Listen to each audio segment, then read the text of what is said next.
Hello, everybody. We are talking about the decline. Why is it that America feels broken? What is going on with some of us working 40 hours a week and still falling farther behind?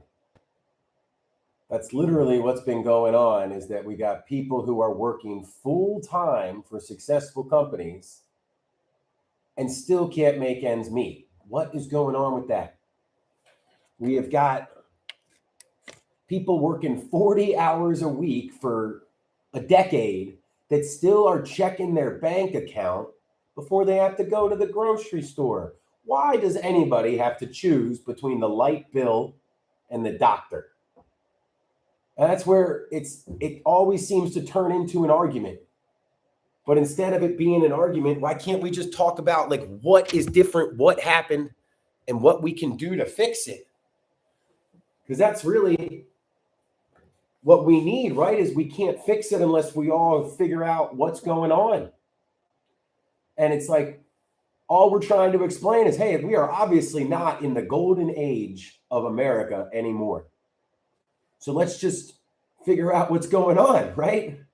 So that's where we've been using about that for a long time. We will continue to be. What's up, Ryan?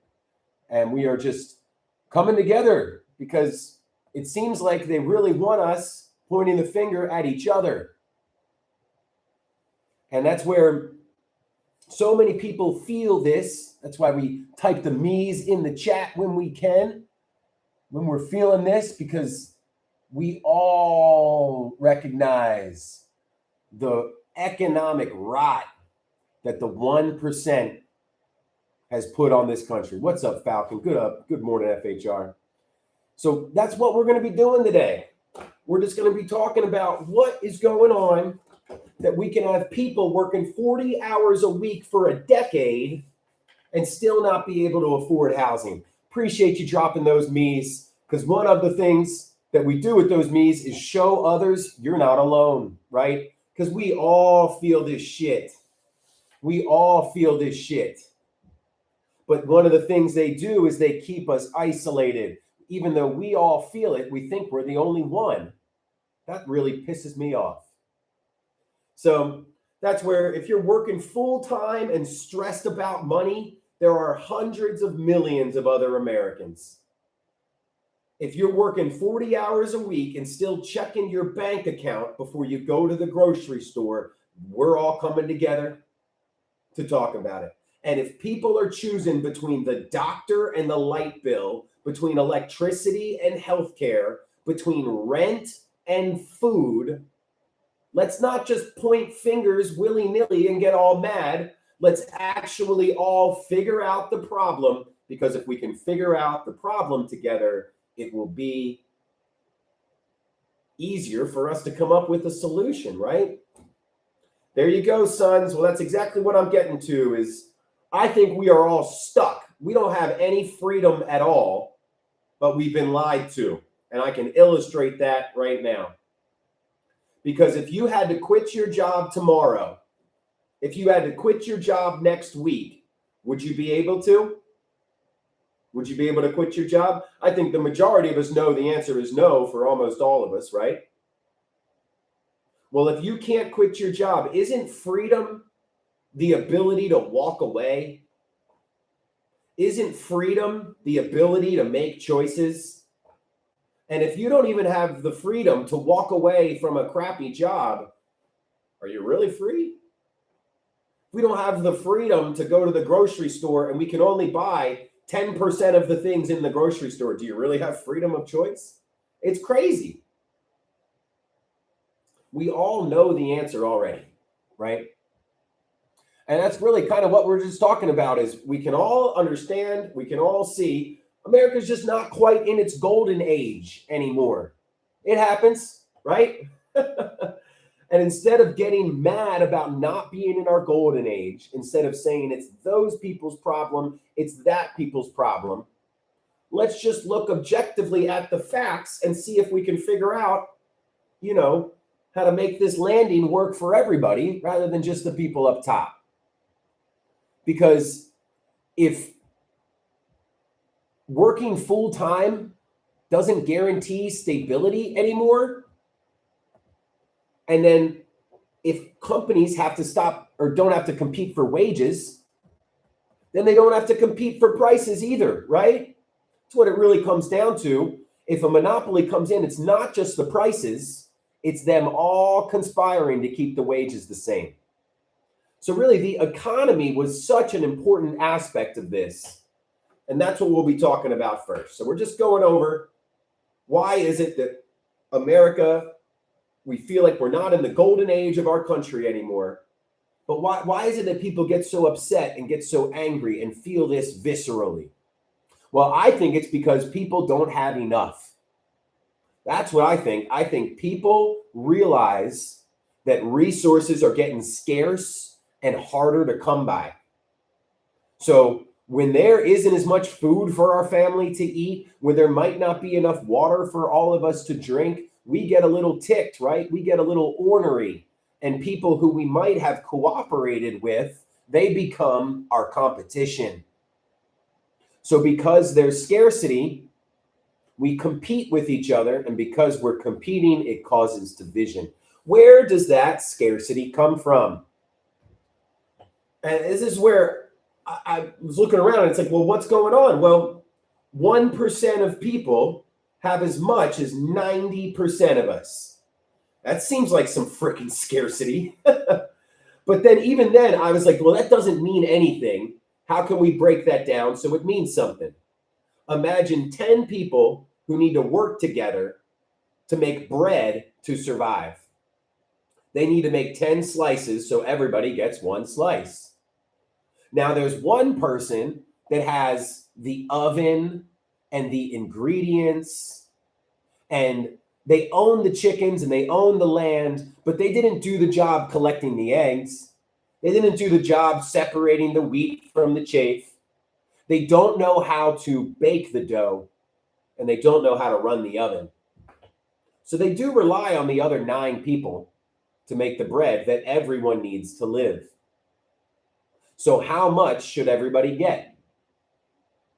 Well, in America today, like I said, the 1% have as much as 90% of us. So that is like one person where all they did was bring the oven and have the wheat. They didn't do any of the work or even have the knowledge. Well, that one person took 5 slices of bread out of the 10 total. My God. So we got one person taking 5 slices and 9 people that now have to fight over the remaining 5 slices. That's why there's scarcity. That's why it feels like we're at each other's throats, because we can all tell there's not enough. Dirt Shark, I appreciate you dropping the me, because we are all working harder than ever and still falling farther behind. And that's where Dirt Shark, when you drop that, what that does is all the 20 other people, the 25 other people that also feel that, they understand it's not just me, right? Because that's a lot of what the system does, is they act like, oh, it's just you doing it wrong. Why aren't you learning how to budget, huh? Why don't you know? Why can't you work 50, 60, 70-hour weeks if you really want to get by, right? And that's why people have to check their damn bank account before going to the grocery store. Not because they're bad with money, but because the market stopped working for the people, right? That's where Dirt Shark, it's crazy. You're doing one of the most important jobs in our country, the oil rigs, regardless of the, anything else. You are doing something incredibly valuable. And the people up top aren't paying you at all. And it's not just Trump, Allie. Trump is a symptom of this disease. Trump is not the cause, I promise you. Because it's the economy is just one part of it. Because the economy, this is what happened, is when people are working 40 hours a week and still treading water, that's the problem. Because what it really is the fact that we do not have any competition. Our economy is essentially a giant monopoly. It really is. Over 85% of corporations on the S&P 500 have the same 3 top shareholders. And that's a big reason why America does not feel like it's in its golden age anymore. That is a really big reason why people can work 40 hours a week and still be falling farther behind. Because there's only 3 or 4 companies that control the majority of our economy. And if all of them only are trying to exploit us to make more money, then they don't ever care about providing security, about providing prosperity. All they care about, because it's their legal responsibility, is to be a fiduciary and enrich the shareholders at the expense of the workers. Ali, I understand that it feels like Trump is a big part, but I promise you, Trump is the symptom. He is just what is the natural next step of what has been happening for decades and decades. I just went over the first aspect of it. It's the economy, because that is been disappeared and no longer works for us, even though we are the economy. And then we're going to go over how they also took over the political process and the media. But I promise you, no matter who is in charge, really, whether it's the power-hungry red group or the power-hungry blue group, nothing really changes. Wages don't get higher. More houses don't get built. Now, I would say that it is very much a good cop, bad cop situation. One party knows how to talk to the people, but I don't see them ever acting.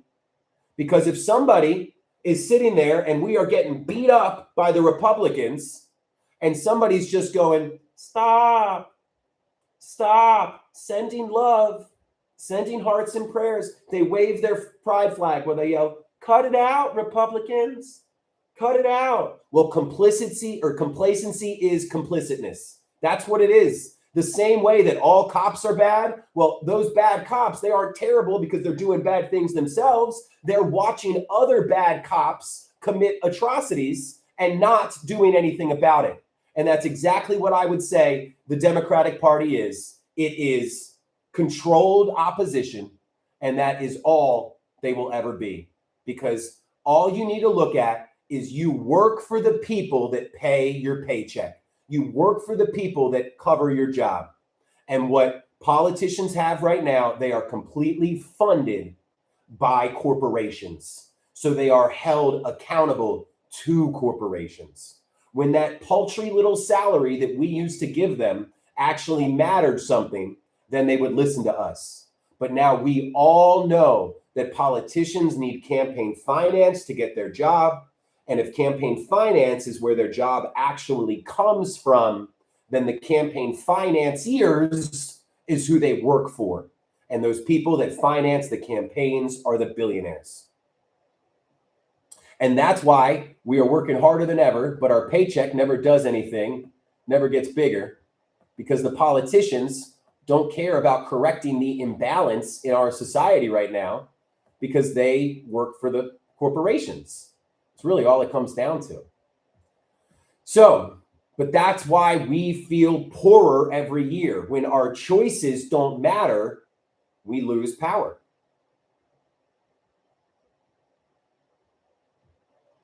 But people will always vote against their interests. So that's where we're coming to right now. So if it was just the economy that the people took, so we are talking about why is it that people are working 40 hours a week? Oh yeah, voting still works. I'm just saying our two parties right now have a very strong incentive to keep it so that there are only two parties. There's power hungry red and power hungry blue. And they are good cop, bad cop. Yep, one of them acts more like the good cop. Absolutely. But they both work for the same corrupt department. It's really all it comes down to. And so we are just talking about why, America is obviously not in its golden age anymore, right? America is not in its golden age. Because when we have people or two family members, two adults in a family that are working 40 hours a week and they still can't afford not the luxuries, the necessities. what you literally need to live, what in a lot of places would be called, I don't know, a human right, because everyone has the right to be alive. So Sleepless, I'll get there in just a second. We try to not rush too far ahead because the same thing that I was saying earlier, we've all got to get the same diagnosis. We've all got to see the problem the same way in order to take solutions to fix it. Because if one of us thinks it's cancer and the other one thinks it's a broken arm and the other one thinks it's our haircut, well, then everybody's going to be doing different things to try to fix the problem. But if we can all get on the same page and be like, why is America declining? Why aren't we in our golden age anymore? Why is it that somebody who's working 40 hours a week is still having to check their bank account before they go to the grocery store? And I got a testy thing to say. I don't know how free we are. And the little test I like to have to see how free we are is, could you quit your job tomorrow? Could you quit your job next week? Because wouldn't freedom be the freedom to walk away? Wouldn't freedom be the freedom to make choices? And if you can't even make a choice where you're spending 40 hours of your week, if you can't even make a choice as to who your hard work is making money for, then are we really free? If we have to choose between the light bill, the power bill, and the doctor, are we really free then? If you have to ration your medicine, I mean, these are the people that are working really hard to make their companies successful. We see the stock prices go up and up and up, but we see the salaries stay the same. And that's because America is literally a giant company town.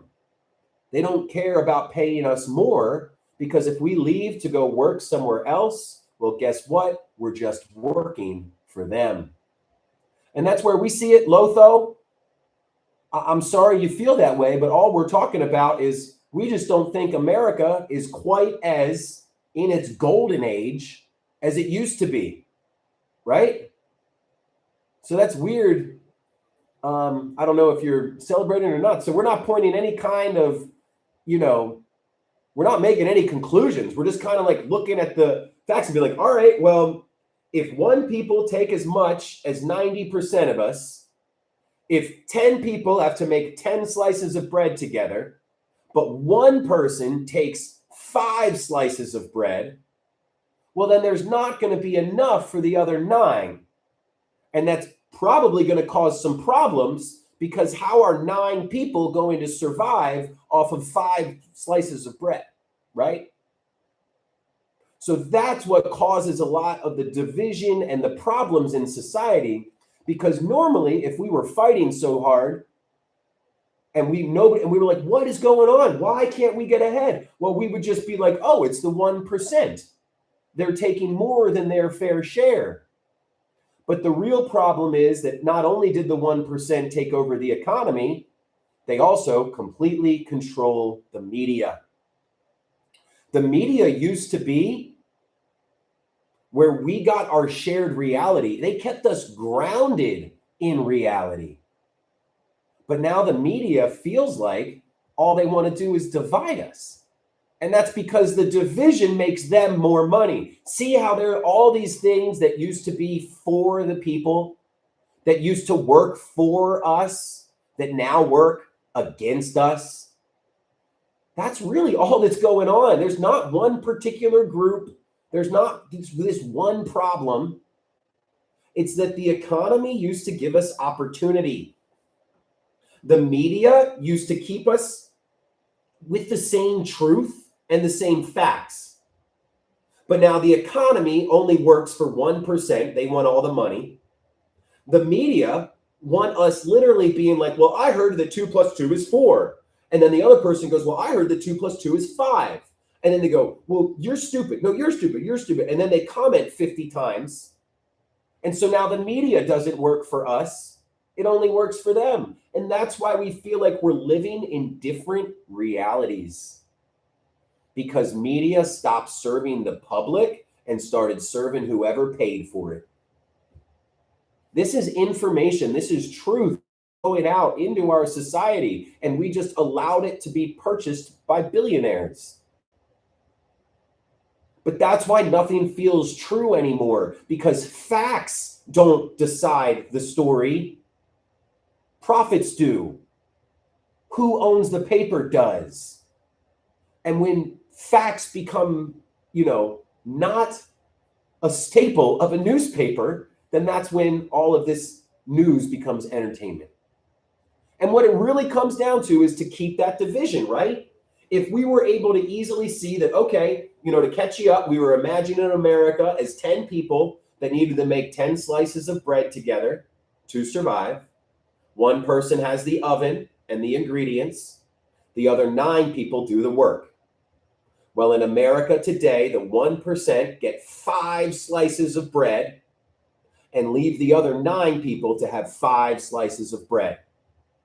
So when 9 people are fighting over 5 slices of bread, that means they're going to be divided because they're competing over not enough. That is the problem. So when we're competing over not enough, if that was just the only problem, then we would be able to figure out what was going on. But this is why we're always arguing sideways, right? Because the system keeps control the more that we fight with each other. Because that's where, Jill, I'm sorry that your feelings are hurt, but I don't decide fiscal policy in the United States. I don't have control over the economy or politics or the media. I am simply pointing out my lived experiences and how they match up with some of the statistics. Mainly, 1% of people have as much as 90% of us. That's one person going $1 for me, $1 for 9 of you to split. $1 for me, 12 cents for all of you.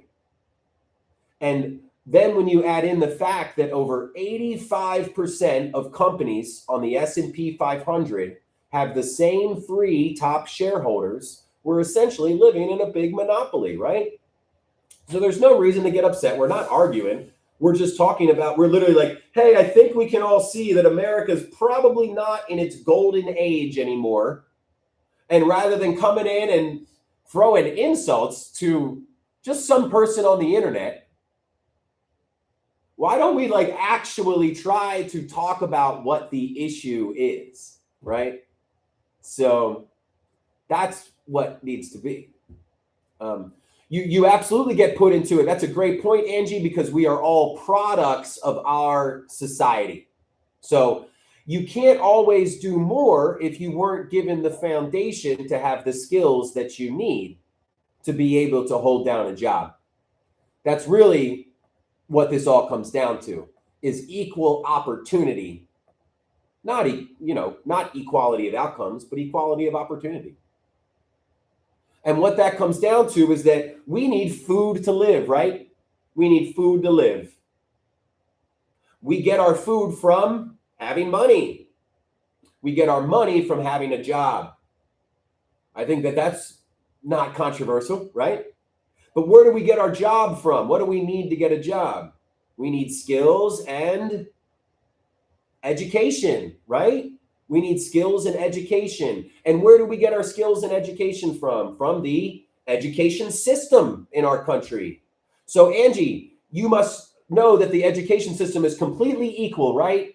That whether you are born to a factory owner or whether you are born to a factory employee, you'll get the exact same education. And that means everybody has equal opportunity to be able to get a job that affords them.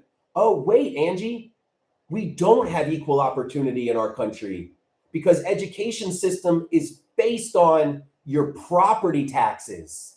Wow. So all that we're saying is that if you are born to the factory owner, you're going to live in a more expensive house. And because you live in a more expensive house, you are going to get a better education. Because you got a better education, you're going to get better skills. You'll have a better job and you'll be able to outcompete somebody who was born to the factory employee. That's all it comes down to. Everyone is a product of their society. Angie, you didn't decide to be born into America and speak English. You didn't decide to be born into the zip code you were born into. Yet the zip code you were born into and the country you were born into decided a lot of your outcomes because that's what decided the education that you received. So there's so many different factors to why America is in the decline. We're not quite in our golden age anymore. And my name's Corey, Angie. It's nice to meet you. And so really it's, Angie, what I don't get is we see people working 40 hours a week. Don't you know anybody that's still working 40 hours a week? I don't know, maybe at Walmart, maybe at Target, maybe at McDonald's. And they're working 40 hours a week for a company that makes billions of dollars, yet they still can't afford their cost of living, right? And what's funny is that if somebody can't afford their cost of living, that person's cost of living doesn't just go away, right? Hey, I can't afford food this month, so I just won't eat food. No. What actually ends up happening is that if people have an emergency, what they do is they have to go on public assistance, right? And they rely on the rest of us. So it's not about overhead because you're forgetting the difference between, COGS, cost of goods sold, and profit. So profit is money after all the overhead. Profit is after you've paid your employees. Profit is after you've paid your rent. Profit is even after your EBITDA. Earnings before interest, taxes, deductions, and assessments. I'm a business owner. So Walmart made $12 billion in profit, not after they paid all their bills for their overhead. But Walmart decided to not pay healthcare costs for millions of employees. They intentionally shifted that cost from Walmart's bottom line to the American taxpayers because they knew that you, Ray Wings, would try to defend them. Because what we believe in this country is that if somebody is underpaid, it only affects that person. If somebody is underpaid, that's only their problem, right? But here's what we're not understanding. If somebody's underpaid, they basically are having a manufactured emergency. Remember, if one person is taking 5 slices of bread, then the other 9 people can't survive. There's going to be 1 or 2 of those people who did the hard work that also don't have enough to eat, to survive. So that's where, when that person doesn't have enough to eat to survive, the other 9 of them don't just let them expire. What they do is everybody's got to take more of our own bread to give it to that person. We have to take more of our own bread to give it to that person. Not because there's actually a problem, not because there's actually any scarcity, but because the billionaire owner is taking way more than their fair share. And normally, Ray Wings, if that was all that was happening, we would be able to point it out. But this has nothing to do with the ACA, and that tells me how segmented in you are into your ideas that you got to through your feelings rather than any information. Because I can promise you the ACA was implemented in 2012. Employers were underpaying their employees before 2012, and it has nothing to do with the Affordable Care Act. So you are vastly wrong in your thinking in regards to the ACA causing this problem, because what it is Walmart made $12 billion in profit. Why wouldn't your mind go to, well, Walmart should take maybe $500 million out of that $12 billion and pay their employees healthcare costs? Jack Johnson, appreciate that me, because when we have that me, that is what shows other people that we are not alone. Ray Wings, that's fine. This is where we're going to go ahead and mute you now, because You're not here to actually have a conversation in good faith. You are here to use your personal experience as the only personal experience, and that must be law. But when we've got 100 other people dropping me's, thank you all, me and my household, I appreciate that, Luna. The reason we asked you to drop the me's is because we all feel so isolated. We all feel so alone. We all feel like we are the only ones falling farther behind. But look, we're not. We're not. We all are in this. And that's where the goddamn system makes us feel like it's all our fault.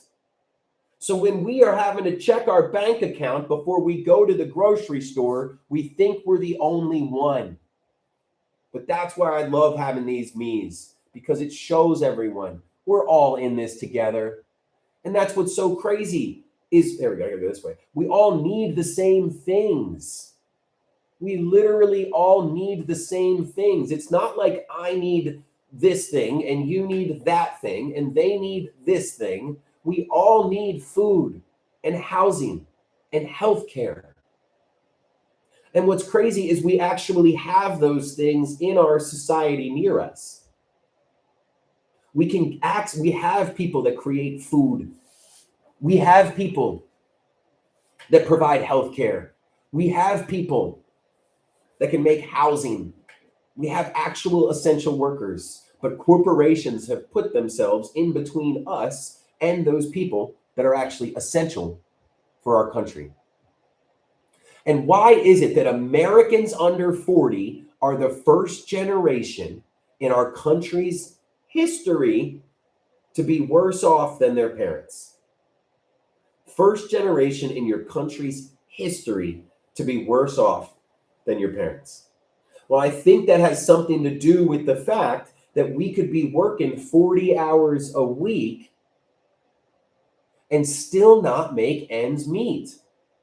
But when one person is taking half of what you make, when the 1% is taking way more than their fair share, it's not that the workers are being lazy. It's not that they forgot how to budget. It's a rigged system where the 1% is taking more than their fair share. And because there's not enough, because there is scarcity, because there's 9 of us fighting over 5 things, we all start competing. We have division. That's the problem.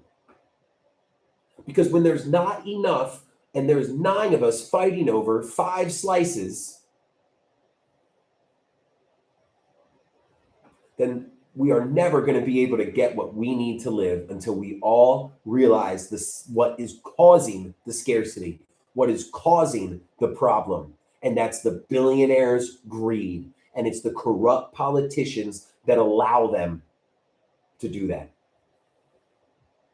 Because if 1 or 2% of us, basically based on this, we had one person go, "Oh, I'm doing just great," and 19 other people were like, "Not me, not me, not me, not me." So there you go. 1% of people are able to make it, and the other 9 of us are screwed. But because that 1% of people thinks that all they did was work harder and get smarter, rather than having opportunities that the rest of us did not, then they perpetuate the issue.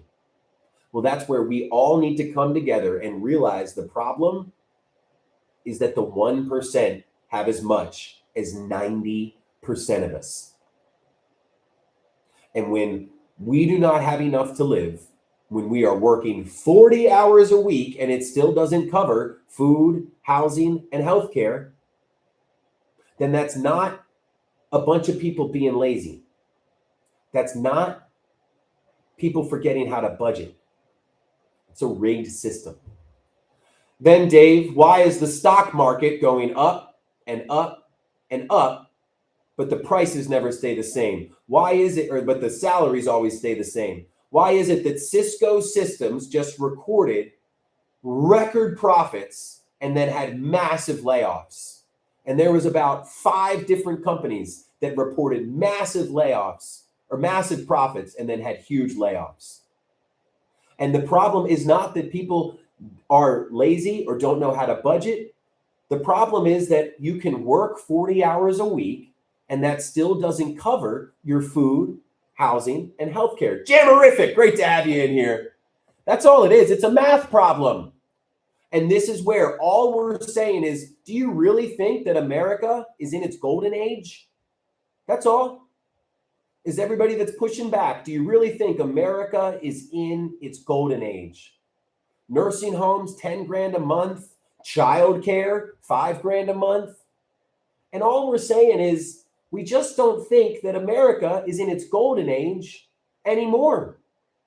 So rather than getting upset about that and angry and pointing fingers like they want you to do, I'm just some dude on the internet. I didn't write any fiscal policy or make any economic decisions or political policies. So there's no reason to get upset at me when I'm just saying, don't you agree that America's heyday is maybe not right now?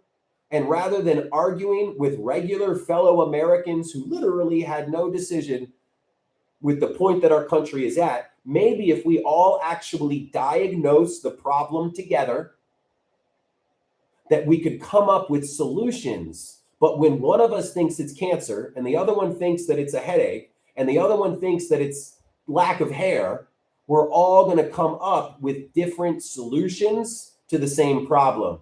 And that's how we end up working against each other. So all that has really happened over the last 50 years is that we start working harder and we fall farther behind. And that's not because we are not working hard. It's not because we're not making money for the company. Because as you can see here, we've got a chart of money that we've been paid over the last 50 years, 60 years, versus money that has gone to the company. So blue line, money that we've made for the company. Red line, money they've paid us. Well, back in the 80s, that line used to be right next to each other. So that is a huge part of what is going on in our country, is that we are the ones that do the hard work, but all the money goes to the 1%. And that is the only way that 1% of people can have as much as 90% of us. That's like me going $1 for me, $1 for 9 of you to split. $1 for me, $1 for 9 of you to split. Because the exact issue is that the 1% have as much as 90% of us.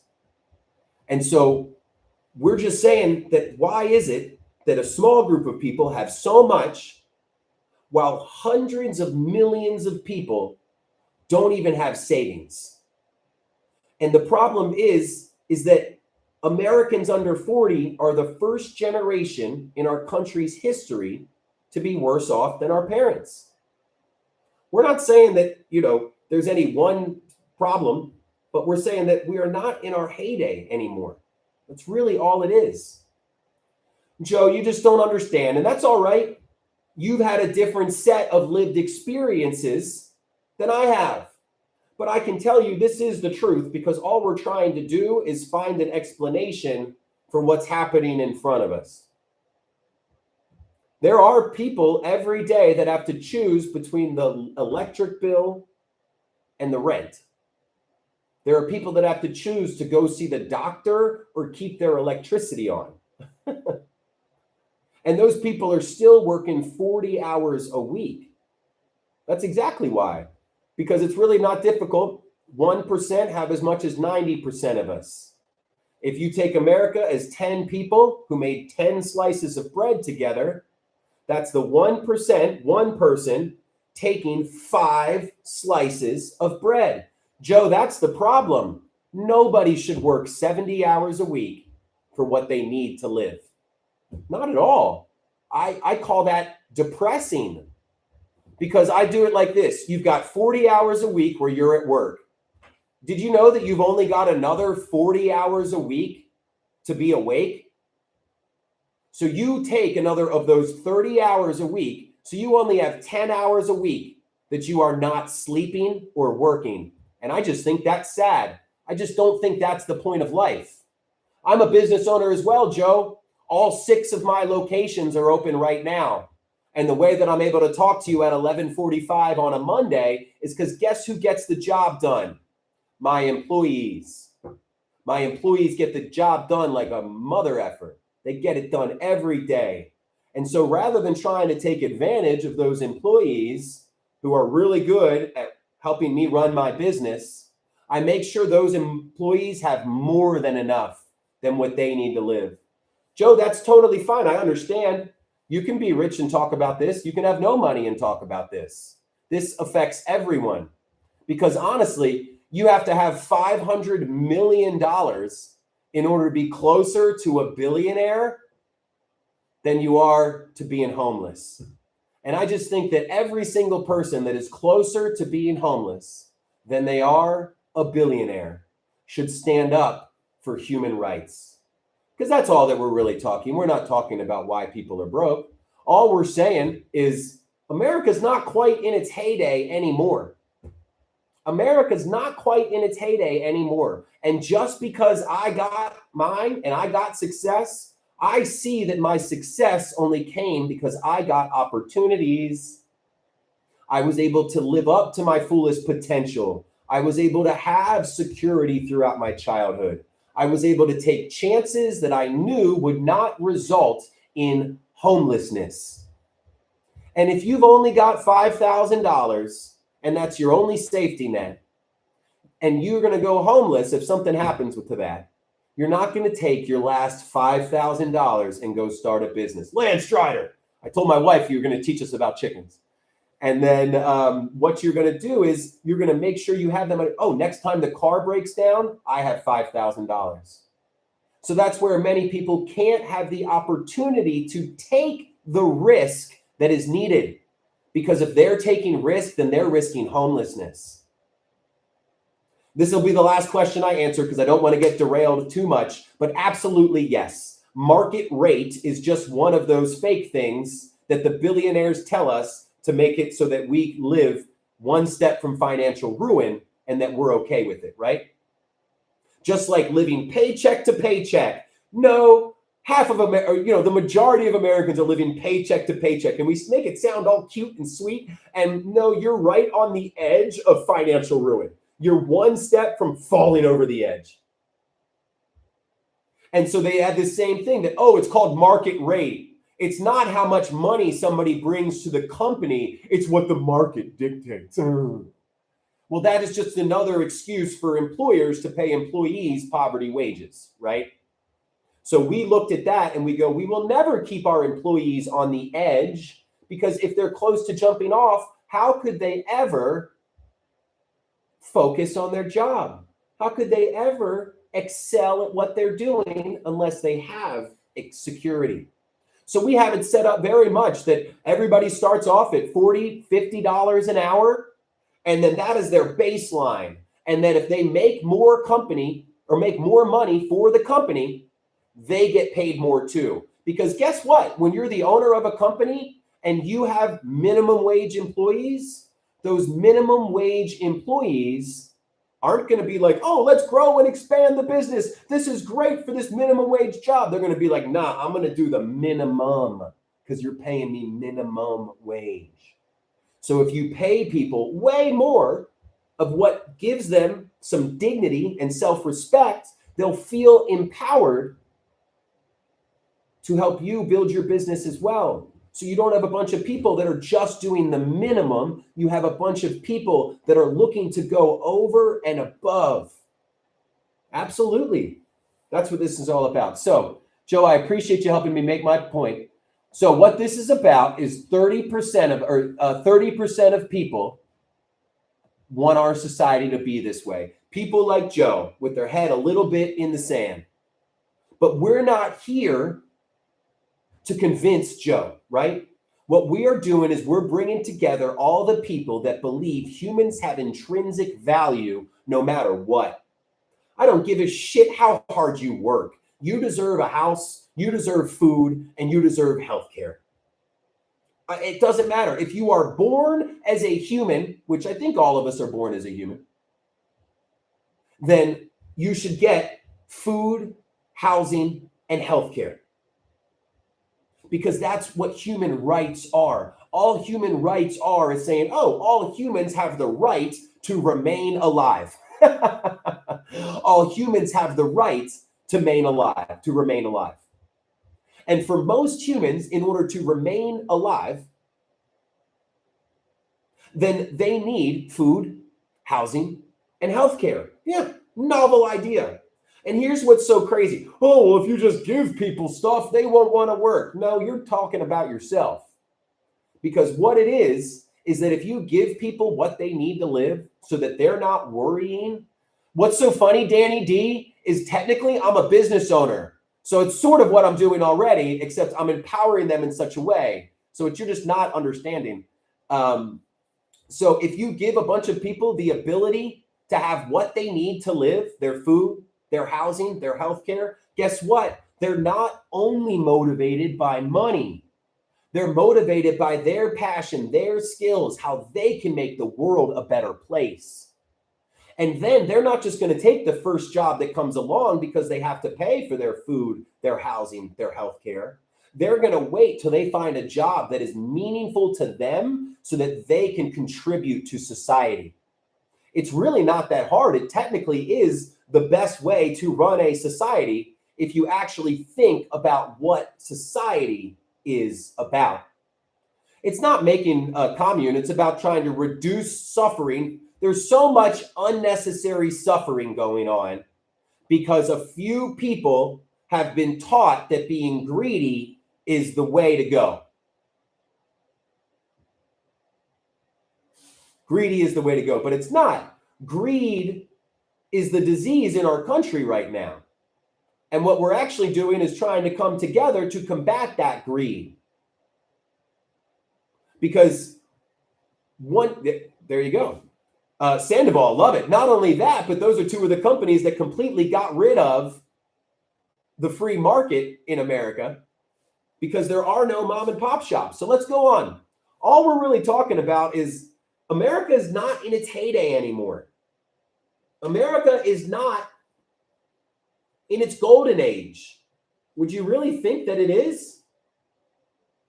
So if we can just sort of agree that maybe America is not in its golden age, then where is the anger and frustration coming from, right? Because I'm just some dude on the internet saying, hey, I've got a lot of employees. I was really successful. And I figured out that actually paying my employees a lot was the best way to grow my business. And then I looked at all the corporations and I was like, why aren't corporations doing that? Because you have to rely on the people that do the hard work anyway. So you might as well make sure they have a good life so they can keep doing the hard work. And then if you continue that, then children then get security and prosperity. They're able to become productive members of society. But if you make it so that everybody is barely scraping by, they're only going to be thinking about themselves. They're going to be super selfish. They're going to be on edge every time because remember, the paycheck to paycheck, they're going to be one step away from financial ruin. And because we're on edge, because we're not able to have what we need, we're easy to divide. They lie to us. And so then we point fingers at each other rather than the only people up top, right? That's the problem. So when 1% take way more than their fair share, it leaves the rest of us with not enough. And if we don't have enough, we freak out a little bit. We look for the problem, right? We're like, what is going on? What is the issue? What is the problem? And then that same 1% who took more than their fair share, they own the media and point at all these other problems, right? And point at all these other problems. That's really what's going on. Why we feel so divided, why it feels like people are at each other's throats, but we're not more different than we were 10 or 20 years ago. We just have less to go around. And because we have less to go around, people are more on edge. They're scared. They're frustrated. They're looking for a problem. Humans naturally want to scapegoat and say, oh, thank God it wasn't my failure. It was that over there. So when the billionaires come in and it feels like, okay, maybe, yeah, if people don't work hard enough, they don't get ahead. So maybe it is just a bunch of people that aren't working hard enough.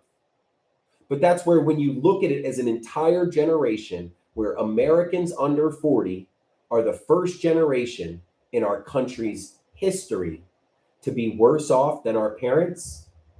And that probably has something to do with the fact that people who are working 40 hours still can't afford the bare necessities: food, housing, and healthcare.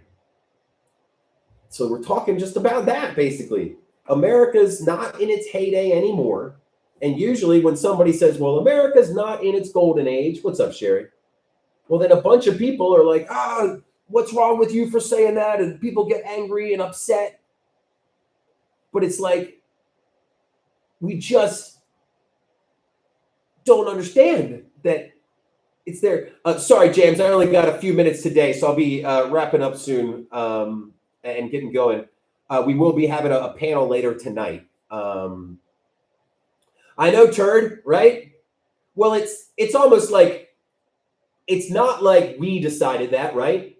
It was the corporations that understood that if we can get the people to rely on us, then they don't have a choice. That's really what it comes down to. So the last part of it is that if corporations treated us like this just for luxuries, we would just stop buying those luxuries, right?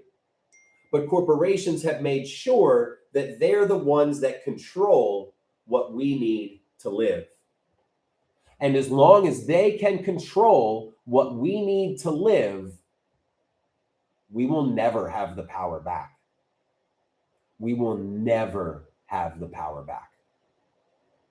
Because we can have 10 million people protesting tomorrow, but if those 10 million people protesting tomorrow have to go on Wednesday and buy groceries from the same people that were protesting, have to go pay their internet bill to the same people that were protesting, go pay their monthly streaming costs to the people that were protesting, then we will never have real power. Because real power isn't just coordinating 1 million, 10 million, even 100 million people. Real power is having those people, when they coordinate, having the institutions listen to us. But we all know who the institutions work for, right? We all know who the institutions work for. They don't work for us. They don't work for us. Let's get some 1% in the chat. They work for the gosh dang 1%. And that's what it is. That's what it is. So we're talking about, why is it that somebody can be working 40 hours a week and still not have enough to cover the food, a place to live, and the ability to go see a doctor? Those are called human rights, because all humans should have like the right to those things. Because if we don't get one of those things, we don't live. If you don't get food, you don't live. If you don't have housing in 20-degree weather, you don't live. If you don't get healthcare when you need it, you don't live. Turd, you're the problem. Because there are so many people, you just honestly, you haven't looked. You are just believing what the billionaires say without doing any kind of math or digging yourself. Because even 63,000 can name you half of America. Just go look up the average cost of living and then look up the average salary. I'm not saying just go look up the average cost of living and go look up the average salary. So, because it really is a math problem, right? If somebody needs $4,000 to live, if they need food, housing, healthcare. It's about $4,000 in most places. But if all the jobs around you are only offering $3,500, then how does that work out? Well, what they do is then they go to the media that they own. That's why Musk bought Twitter. That's why Larry Ellison bought Paramount and CBS and made the bid for TikTok. That's why Zuckerberg owns Meta, Threads, Instagram. That's why, there you go, $2,800 a month just for rent. And in most places, it's $3,000 in America. So, well, and that's where, so we're going to go ahead and mute Turd too, because y'all, these people are not who we care about. Because if somebody intentionally still has their head in the sand after all of this, who cares? Who's next, right? That's what it's really about. So we have to understand that only 30% of people want life this way, right? Only 30% of people want America to be this way. But that 30% of people has a billionaire's thumb on the scale. So it seems like it's a lot worse than it should be. But I promise you, there are 70% of us that say, shit, life isn't about making money so some person can get rich. Life is about us working the bare minimum for what we need to live, and then us prospering and doing what we want for the rest of it. Right now, we should only be working 16 or 20 hours a week. We should be working 16 or 20 hours a week. Oh no, Bear, it's not that. It's when you refuse to have a conversation. So it's that some people come on in and they have a conversation in good faith, right? So if you're having a conversation in good faith, you can stay for as long as you'd like. But when I show facts and statistics, and it just is, I don't believe you, you can't argue with somebody who just says, I don't believe you to a fact. And when I've actually explained the reason why they have the media telling us different facts so that none of us are grounded in the same reality, so that when I give a statistic of that the 1% have as much as 90% of us, that somebody just goes, I don't believe you. Or I say, hey, just look up the average cost of living and look up the average salary. Make sure to look at the salary after taxes. And that average cost of living is going to be really close to that average salary. And in fact, the salary is going to be underneath it. So, well, jam on. What I was saying was that based on our productivity, we've gotten like 218% more productive. We should not be working 40 hours a week. What they thought was that as we started making more money for the company, that the company would just let us work less. All right, so if in 1980 we made $1 million for the company, well, if in 1990 we made $2 million, we thought that they would let us work 20 hours. Nope. They just made us work 40 hours, and we still then just made them twice the amount of profit. That's all that's really happened. So we thought it was going to go lower and lower based on how much more money we were making.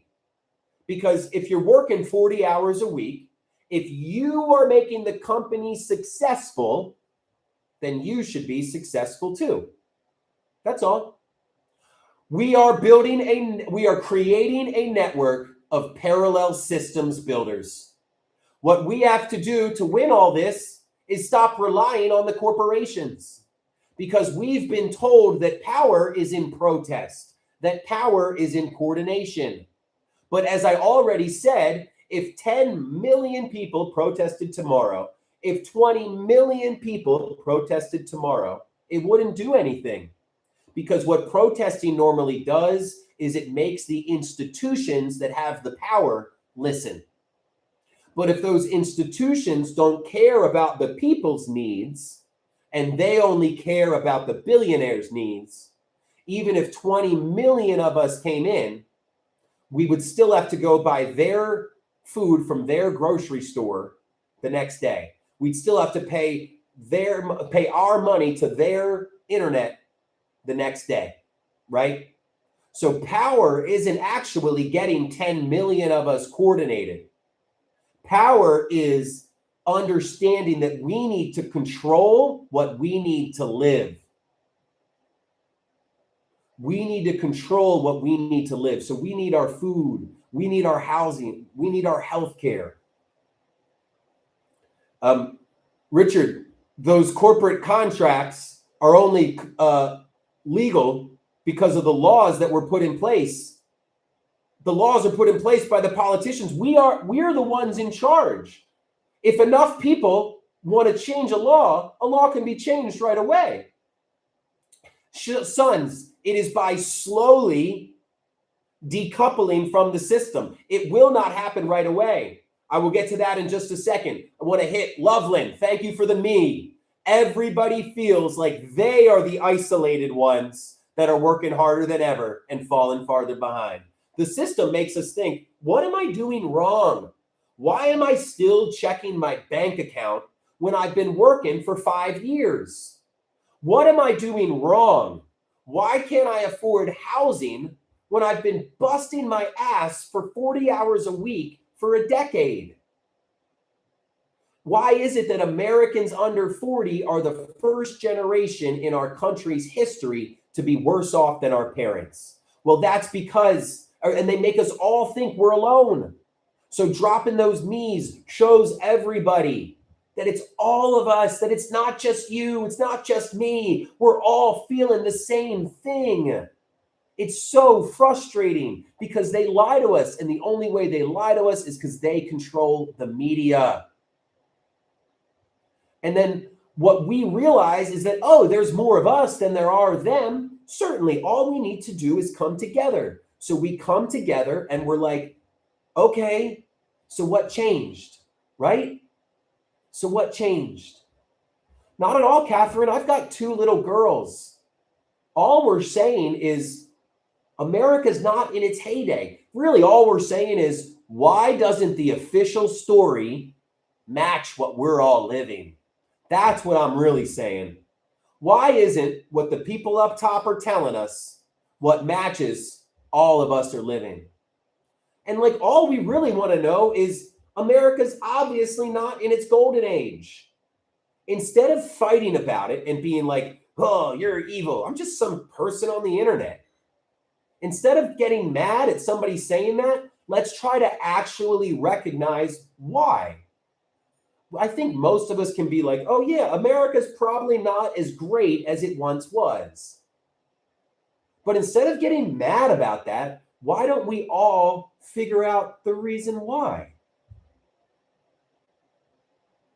Because if we all have the same diagnosis, if we all understand the problem, then we can actually work towards a solution. It's almost like there's a small group of people that doesn't want us understanding the problem. It's almost like there's a small group of people that control the media and the politics and the economy, and they would rather us fighting each other, because as long as we fight each other, we're not going to realize that they're the ones causing all the problems. Because if 10 people needed, imagine America as 10 people who need to come together to make bread to survive.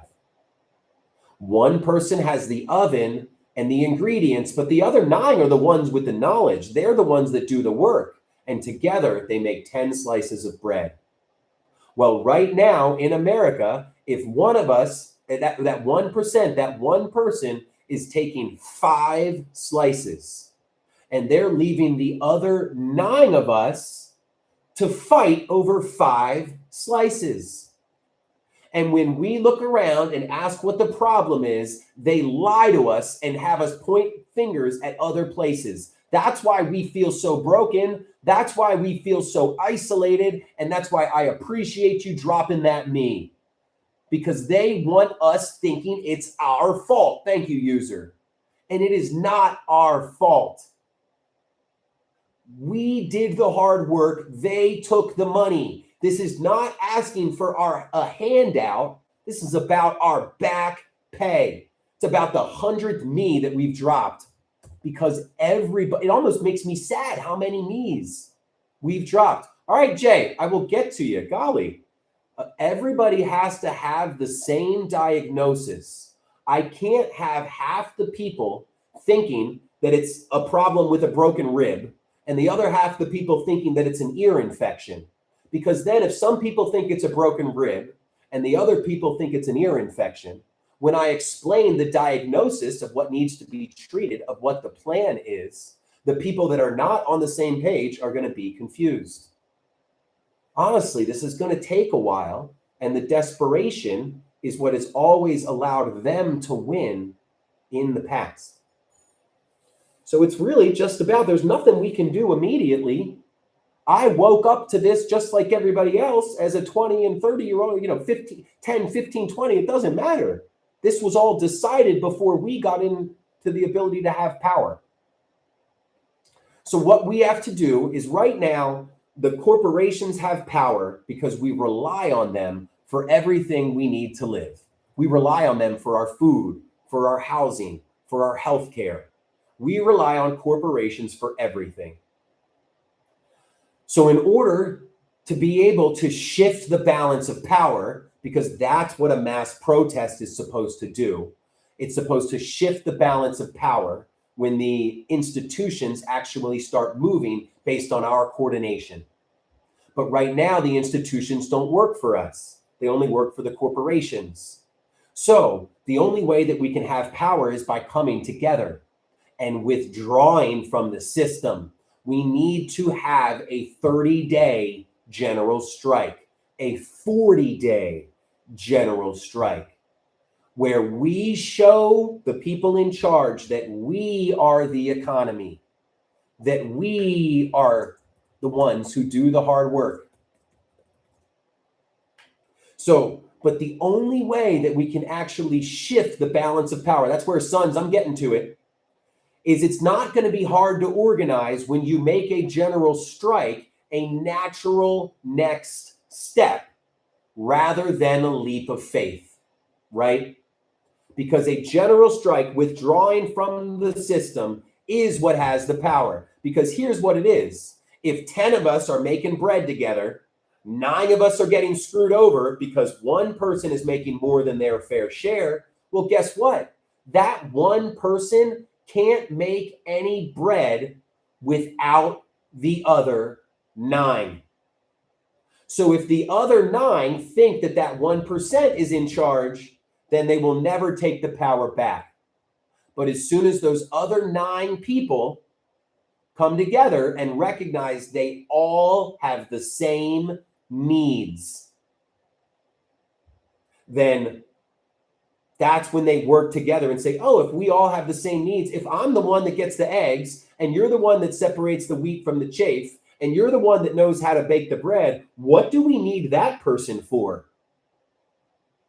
That's what we need to figure out, is if we know that we are getting our food from people in our community that care about us, if we are getting our health care from people in our community that care about us, Jay, you gotta let me finish, because you're explaining exactly what I'm saying. In order to have power over corporations, we have to reduce our reliance on them. And the only way we reduce our reliance is by, and we don't want to reduce our reliance on them because they don't care about us. So we want to rely on people that do care about us. And that's that local bakery. That's our neighbors down the street. So what we are doing is we are coming together to build the network that we need to have a community that replaces the rigged system. Because I can promise you, all of us have food producers within 100 miles of us. It's just that corporations have plopped themselves in the middle between us and the people that make the food. I promise you, Jay, you've got healthcare professionals all around you, and those healthcare professionals want nothing more than for you to be happy and healthy.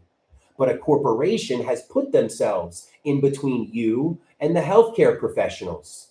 So rather than trying to go through them and get rid of them, remove them, like you were saying. Let's just go around them. Alfan, that's exactly what we have. It's called Collectively Sustainable, and it is essentially an online marketplace that encourages bartering, trading. It wants to get as many food producers on there as possible so we can get 10, 20 people. So here's the idea. Imagine we get 20 people in your area that go to a farmer and say, hey, we're all using this marketplace app where we can buy food directly from farmers. If you put your food on here, rather than selling all of it to the corporation, why don't you sell some of it to us directly? Because we're the people that live in your community anyway. We're the people that really appreciate what you're doing anyway. Community-supported agriculture. So what this is about is connecting with people in your area. We have that set up for you to connect with people in your state. Each state creates their own groups. Each group has their own different mission. Maybe one of the groups is pushing back against the system. Maybe another group is building a new system. Maybe another group is spreading truth. But every single state has their own sets of groups. And each of those groups work together to impact their locality, to really find or build new local systems. And when enough of us find or build new local systems, rather than having to rely on corporations for our food, eventually we'll get all of our food from people around us. Rather than having to rely on the corporations for our healthcare, we'll get our healthcare from the people that care about us, the healthcare providers in our community. Because what we need to do is stop relying on people whose sole motive is profit. We need to rely on people who actually care about our community. And the people that care about our community is you and me, the people in it. But guess what? We're not going to start relying on each other if we're strangers. So that's why I'm excited to become all y'all's friends, because we have to connect. So that's really the most important thing we can do to resist and push back. Isn't it nice that the most important thing we can do to push back is something joyful, is something that connects us all? Because that's really what it is. We want to rely on our neighbors. We want to reduce corporate reliance. And Alfan, I like where your head's at, but the way we use language is really important, because so many people are absolutely terrified of different languages, right? Sons, you are so right. One whole, you can. I'd be interested to see if it works for you, because I think only some people can. So Cali Cat, I understand where you're coming from, but we are literally trying to change the entrenched financial interests of our country, if not the world. It will not be over by Christmas. It will not be over by next Christmas. What happens is that a lot of us were feeling that something is wrong for a long time. And when we finally get the diagnosis, we nobly go, oh my gosh, I need to do something right now. We have to fix this right now. But what happens is if you have congenital heart failure and the prescription is diet and exercise, well, if you just go to the gym for 24 hours straight, well, that's just going to make you exhausted, right? If you try to do a mega diet for a week, you're just going to burn out, right? I think only I can do it one whole, myself and Isaiah. So that's what it really is if we become desperate, we try to do too much too soon, and we burn out. Devlin, you're so right. It's not about some of us giving it our all. It's about all of us giving it some. Our first steps literally have to be small steps together, because if I'm going to rely on Giselle and maybe an OK City and Devlin, I at least want to get to know them first. Shit, Landstrider's been here for months. Me and Landstrider are boys. We'll learn chickens together. Where it's as soon as that consistency happens and you see people showing up again and again, that's when community naturally forms. And when that community starts to form, that's when our interdependence creates independence. The only way to stop relying on corporations isn't by just us stepping up and doing it all ourselves. It's by relying on each other. Sons, you'll get started by going to the Discord. And then we've also got weekly meetings every single Sunday at 7 p.m. Eastern. So we've got 7 p.m. Eastern, 6 p.m. Central, 4 p.m. Pacific. And then we've got Discord for the message board. And I'll be dropping that link right now. I apologize.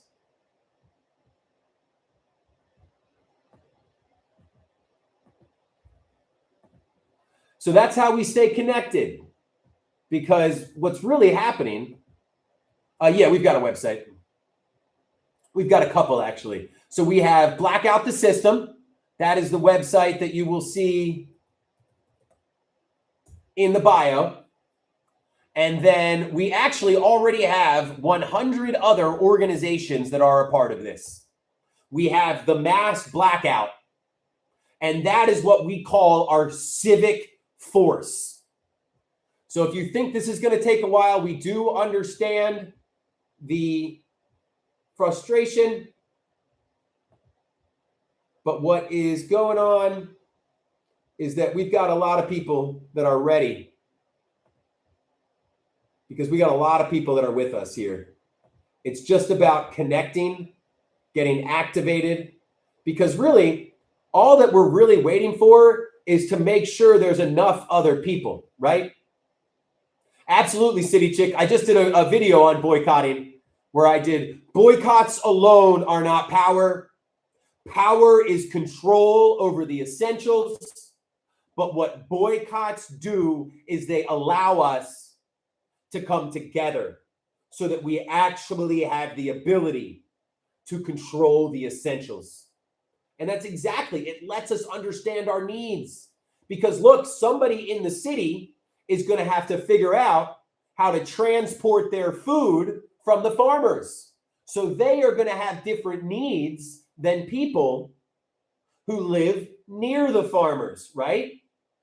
So that's where us that live near farmers markets, our boycotts were a lot easier because I was just able to go sweet and go down to my local farmer market. You know what I mean? But somebody who's not in the city would have to find their needs, right? To figure out their needs.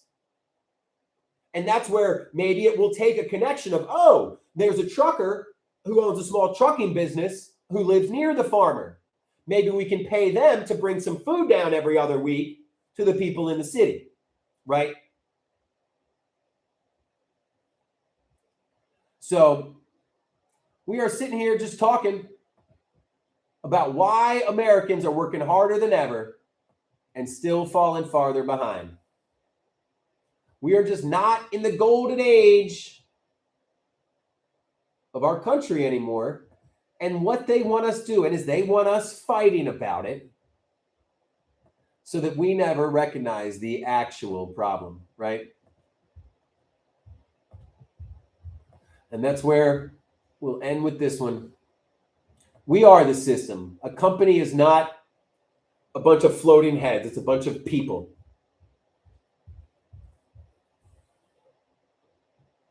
Yep, we absolutely do. So every single state has a state coordinator that is heading it up. So we have 50 state coordinators. And then with the state coordinators, each state has 5 teams. Awesome, Mr. Maybe. So I actually will be, it is all over the general chat. If you just scroll up, there's a document that is entitled Teams and Roles.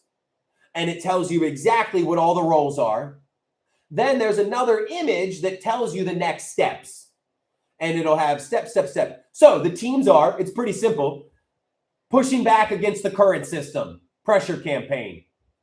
Building a new system, community builders. Linking in other groups, movement alliance. Building social media and spreading the truth. And then actually the artists and the editors and the video makers creating the content. So content creation. So we got 5 different teams. Yeah, let's drop our states in the chat. Woo! And I need some Maryland people, y'all. I need some Maryland people. Felix, I'm going to hop into the Pennsylvania one until we get more Maryland people. So yeah, every single state has the state coordinator or a couple people that are the state coordinators. And then each state has 5 groups. Every single person would, each one of those groups would have some person that steps up as that group coordinator. Oh, sweet. I love being loud, spreading the truth, slapping stickers up. I would head the pressure campaign. But I'm not somebody that would head up the community builders, but I would certainly participate in the community builders. That's awesome, Felix. I'm right off of 83. So that's the kind of thing is what the goal is. Absolutely. So, and then each state is down by section. And then, yeah, Jay, that's where our next step, I believe, is once we build out the teams, each of the teams have 4 or 5 roles. And then that's where it's just going to get more down. Yeah, we do have national leaders as well to help people submit those teams. Absolutely. So I think a lot of what you're pointing at, because it's basically like you have to have, we literally look at it almost as like a group tool shed, right? Is where there's a group of people that have used all the tools in the tool shed and can explain to others how it works and what we're trying to do. And then what the national groups and the state groups are everybody coming together and learning what's in the tool shed. And then we have the different national coordinators that say, oh, sweet, you want to learn more about a repair cafe? That's where we can teach you about that. You want to learn more about building community gardens? We can teach you about that. So Congress, are you still in here? Let's see. So we usually have a women's panel tonight. Let me see. But we have our citizens assemblies is what they're called every single Sunday at 7 p.m. Eastern. And that's where we really just start getting to know each other, where we're building the habits, the strategy, the skills to build out the teams, on Discord. And then right now, we are really just trying to recruit and get as many people in as possible. And then as we build out the teams on Discord, that's when we're going to be doing more of that tool shed sharing.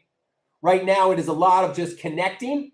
So especially those citizens assemblies, that's where we're like, all right, everybody that is able to, we know it's scary, but throw your camera on. We're all trying to do something that is a little bit scary, but if we do it together, it's not as scary. We get to meet each other. I love having it when I see somebody, who's enthusiastic and having fun like you, Jay, to be like, nice, I get to meet them in person. That'll be fun. And that's what it's really all about is establishing those connections, because essentially we need to stop relying on corporations and we need to start relying on each other. And Double, we appreciate you so much, because dropping those me's shows everybody else that they're not alone. Because part of the bullshit that we put up against is the fact that they make us feel like we are isolated, right? We are working 40 hours a week, and even though we worked the same amount 10 years ago, we're now struggling to survive. But they literally tell us, oh, are you budgeting well enough? They gaslight us. They fuck with our head. Oh, are you sure that you're working hard enough? Motherfucker, I'm working 50 hours a week, 60 hours a week. And you're asking me if I'm working enough. And then when we go and we ask for a raise, they have the gall to say, what are you, greedy? What? Money doesn't buy happiness. I wish we could be like, we know money doesn't buy happiness. Money buys health care. Money buys housing. Money puts food on the table. It might not buy happiness, but it sure as hell makes sure I'm not unhappy. Happy Elvis, that's what this is all about. It's that we cannot withdraw from the system that we rely on. Because what happens if we try to do a 10-day strike? Where do we get our food from if nobody's working at the grocery stores or at restaurants? Where do we get our health care from if nobody's at the doctor's office or the hospitals? So first, what we need is to, create what we need to survive, is to stop relying on corporations, to start relying on each other, because we actually do rely on each other. The corporations don't make all the food. The corporations buy the food from a farmer who is one of us. So we just need to stop relying on that corporation and say, rather than buying from the corporation, let's go around them and go straight to the farmer. Same for doctors. There are so many healthcare providers in your area that want you to be healthy and happy. But stupid ass corporations have put themselves between you and that healthcare provider that wants to see you happy and healthy. So let's go around them. We can't go through them right now because we depend on them for what we need to live. Larry, I appreciate you dropping that me, because we asked for the me's because everybody feels this. We all feel this. We just need to know we're not alone, because I think what this really is everybody is just waiting for somebody to do something. That's really what this is. Everybody is waiting for somebody to do something. We all want to do it, but we're not going to take action without community. Well, there's our community right here. We just need to get activated. Yeah, Felix. Well, just like so for the doctors, for the unions, those are all things that are good, but they've made it feel like they're against us. Doctors, I swear every doctor wants you to be happy and healthy. It's their insurance company that cares about the money. I promise you, every single union wants to have more money, because generally, if a union member is a part of the workforce that it's speaking out for, it's only when people are disconnected from the community. That's why this movement, if you want a name for it, is called localism. Because all we really believe is that people who own the goods, who own the services, who provide the services, should also live in the town that gives that services. Basically, if the person that owns the power plant doesn't get their power from that power plant, they're not going to care about the outcomes, right? If the Walmart family does not care that nobody in your town can afford housing, but the Walmart family doesn't care because they don't live in your town, so they don't give a shit if nobody can afford housing. People that don't live by what they sell aren't held accountable.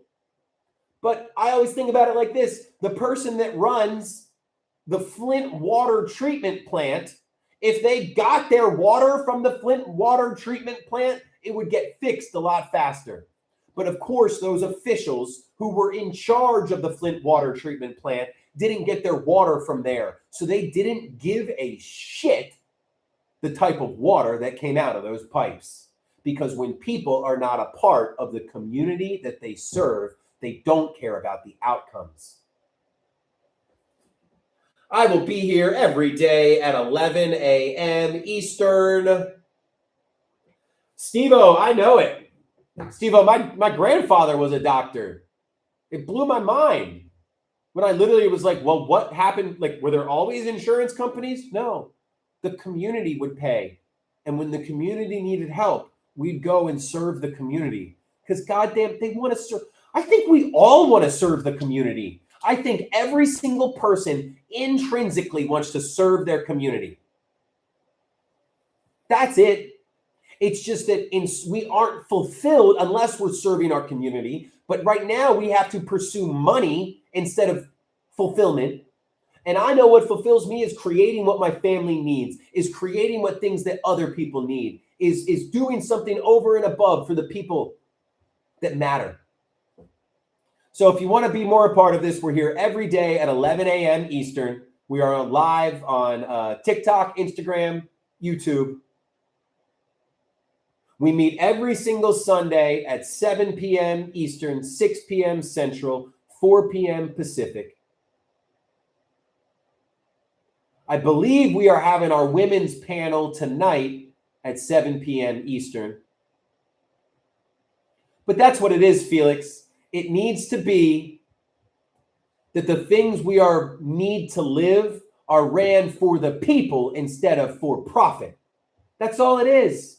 Why is healthcare ran for profit?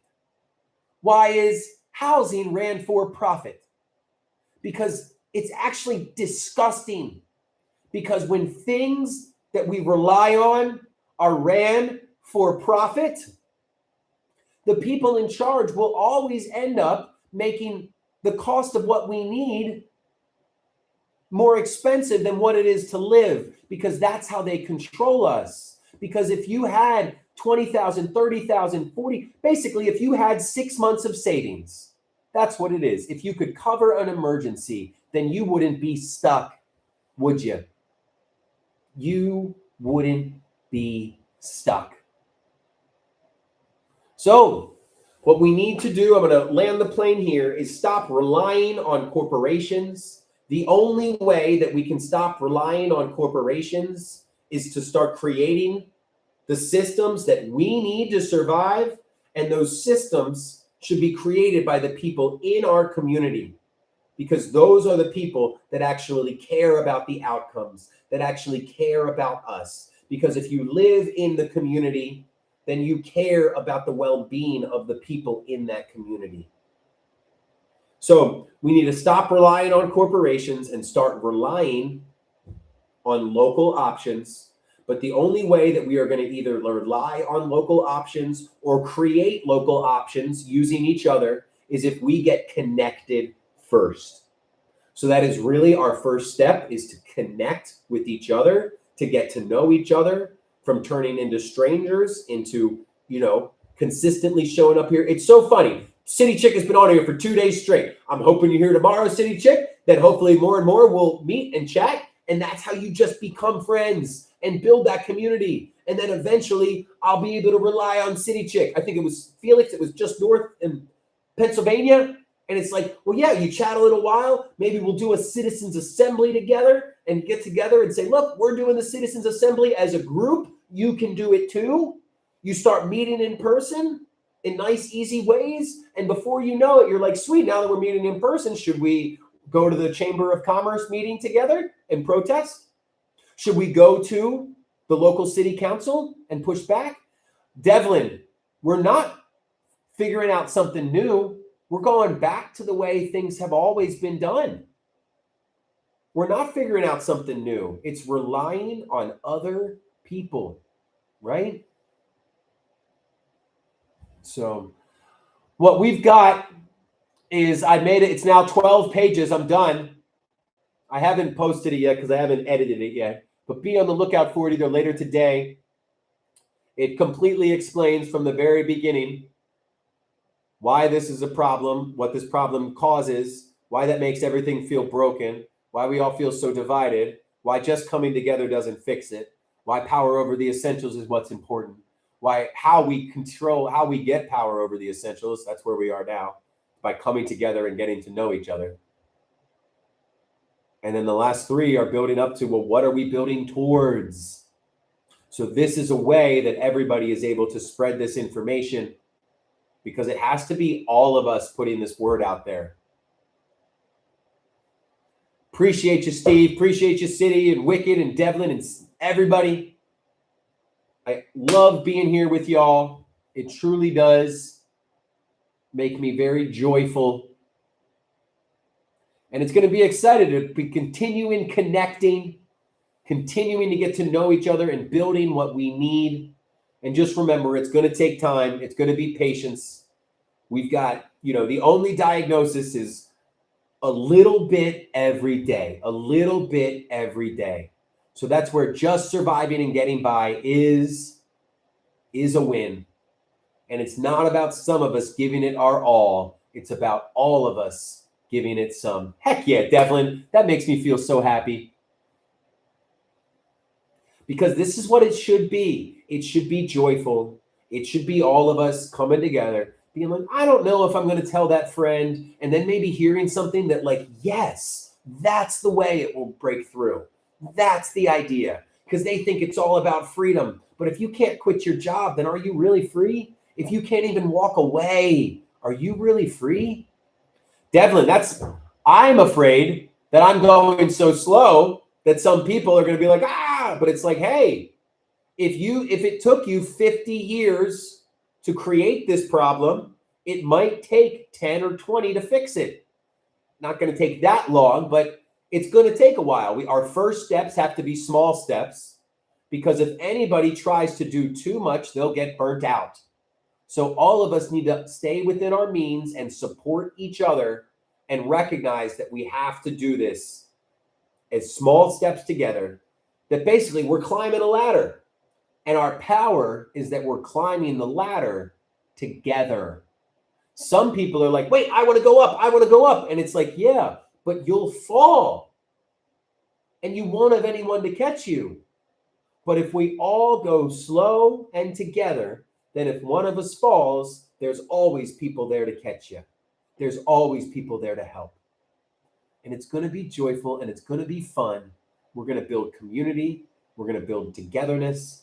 And mainly, we're going to build what we need to survive without having to rely on the corporations. Appreciate you all so much. We'll be back tomorrow at 11 a.m. Eastern. We should be doing these women's panel tonight at 7 p.m. Eastern as well. And can't wait to see you all tomorrow. Bye, everyone.